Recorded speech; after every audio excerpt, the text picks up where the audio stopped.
From humble beginnings, the rise of the Tsars began, a journey that would transform a fragmented land into a formidable empire. The vast expanse of Russia, stretching from the icy plains of Siberia to the Baltic Sea, was once a patchwork of principalities. These small, often warring states were ruled by local princes, each vying for power and influence in a land of harsh climates and vast distances. The Grand Duchy of Moscow, ruled by ambitious princes, emerged as the dominant force. Moscow's strategic location and the determination of its rulers allowed it to gradually absorb neighboring territories, consolidating power and resources. Through shrewd alliances and military conquests, the Muscovite princes expanded their realm. They skillfully navigated the complex political landscape, forging alliances with powerful neighbors and defeating rivals in battle. Ivan III, known as the Great, finally cast off the yoke of Mongol rule in 1480, declaring himself Tsar of all Rus. This bold declaration was more than a title. It was a statement of intent, signaling the rise of a new power in Eastern Europe. This pivotal moment marked the birth of a powerful empire destined to shape the course of European history. The newly proclaimed Tsar set about centralizing authority, reducing the power of the boyars, and laying the foundations for a centralized state. The Tsars, claiming divine right to rule, consolidated their power over the centuries. They established elaborate court rituals and ceremonies to reinforce their authority and divine status, creating a sense of awe and reverence among their subjects.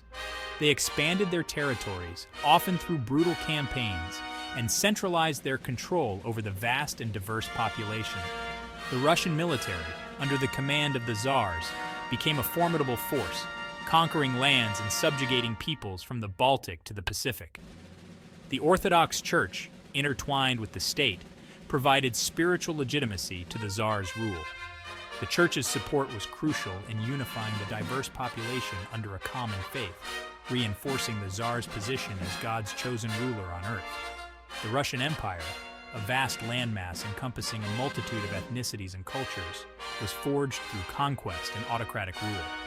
The Tsars implemented policies to integrate these diverse groups, often through force, creating a complex and multi-ethnic empire.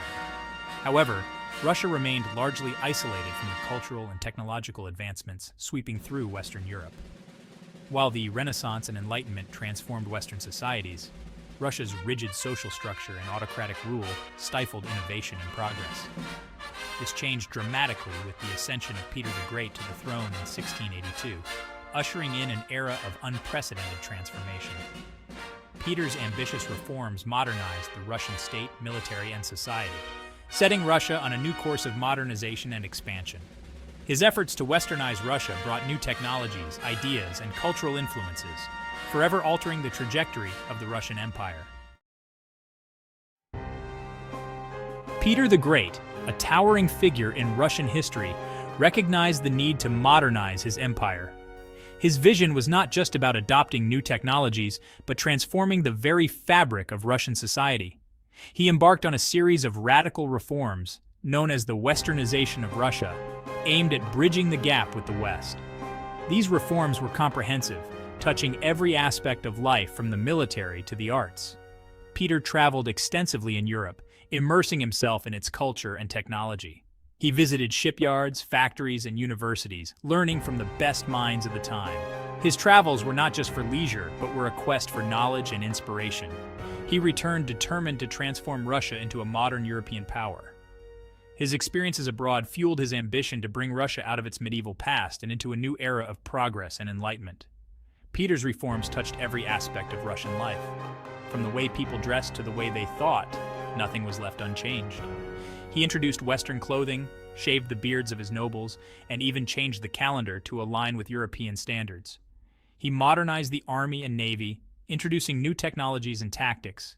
Peter built a formidable navy from scratch, understanding that control of the seas was crucial for Russia's expansion and security. His military reforms made Russia a formidable force in Europe. He established a system of education based on Western models, encouraging the study of science, mathematics, and foreign languages. Peter founded schools and academies, inviting foreign experts to teach and share their knowledge. This emphasis on education laid the groundwork for Russia's intellectual and scientific advancements. He reformed the government, creating a more centralized and bureaucratic structure. Peter introduced new administrative divisions and a merit-based system for civil service, reducing the power of the traditional nobility and increasing efficiency in governance. Peter's reforms, though often brutal and enforced with an iron fist, laid the foundation for Russia's emergence as a major European power. His methods were harsh, but his vision was clear, and his legacy is undeniable. One of Peter's most enduring legacies was the founding of St. Petersburg in 1703. This city was not just a new capital, but a symbol of Russia's new direction and aspirations. Located on the Baltic Sea, this new capital, built on marshland with forced labor, served as a window to the west. It was a monumental task, requiring immense resources and human effort, but Peter's determination saw it through. St. Petersburg, with its grand palaces and canals, was designed to rival the great cities of Europe. Its architecture reflected the best of European styles, and it quickly became a cultural and intellectual hub. It became a symbol of Russia's newfound ambition and its integration into European affairs. St. Petersburg stood as a testament to Peter's vision and the transformative power of his reforms, marking Russia's place on the European stage. Catherine the Great, a German princess who ascended to the Russian throne after the death of her husband, Peter III, was a remarkable figure in history. Born as Sophie Friederike August von Anhalt-Zerbst-Dornburg, she married Peter, the heir to the Russian throne, and upon his untimely demise, she seized the opportunity to become Empress of Russia. Catherine continued the expansionist policies of her predecessors with great vigor and determination.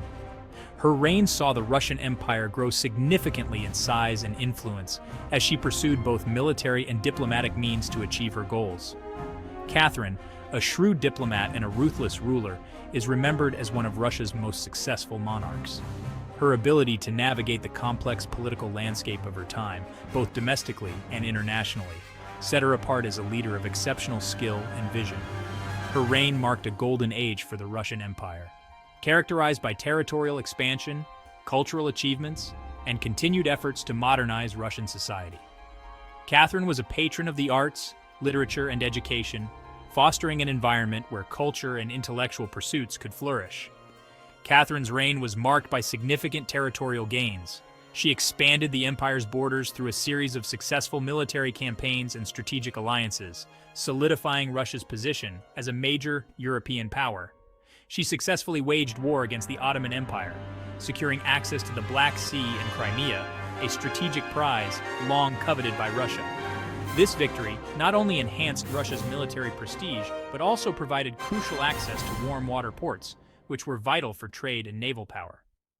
She also participated in the partitions of Poland, expanding Russia's borders westward at the expense of the declining Polish-Lithuanian Commonwealth.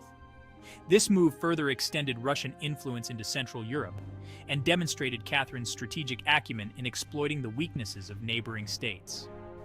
Catherine's expansionist policies transformed Russia into a dominant power in Eastern and Central Europe. Her ability to project power and influence across such a vast territory is a testament to her effective governance and military strategy.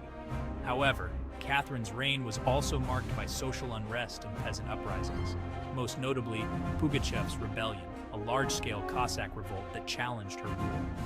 This rebellion highlighted the deep social and economic divisions within Russian society, which Catherine had to address to maintain her grip on power. Despite these challenges, Catherine consolidated her power and continued her ambitious program of reforms, patronizing the arts and sciences, promoting education, and codifying laws. She sought to modernize Russia along Western European lines, implementing policies that aimed to improve the administration and efficiency of the state. Her reign left an indelible mark on Russia's cultural and intellectual landscape.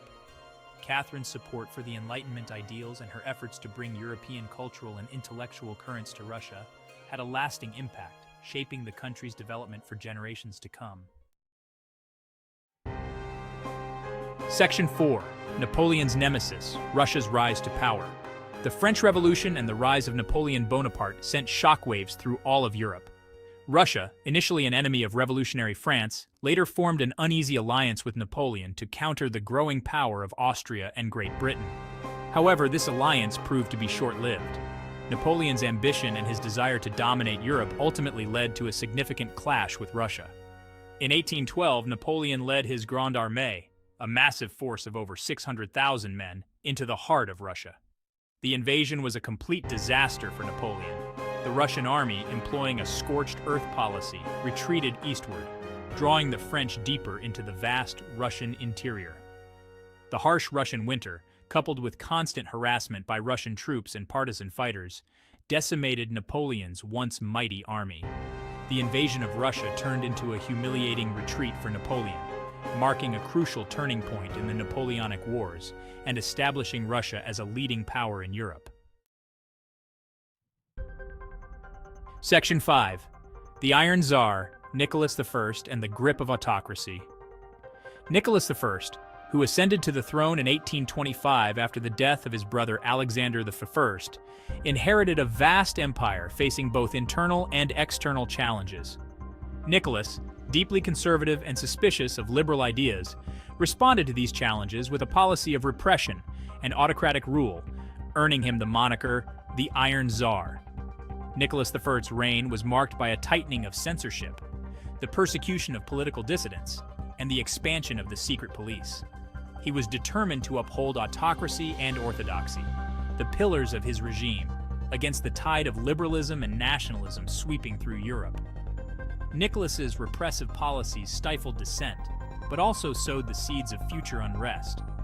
The Decembrist Revolt, a brief but significant uprising that occurred upon Nicholas's ascension, deeply shaped his worldview.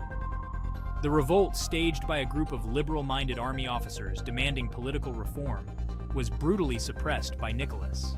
The event solidified his belief in the need for absolute monarchy and the perceived dangers of liberalism.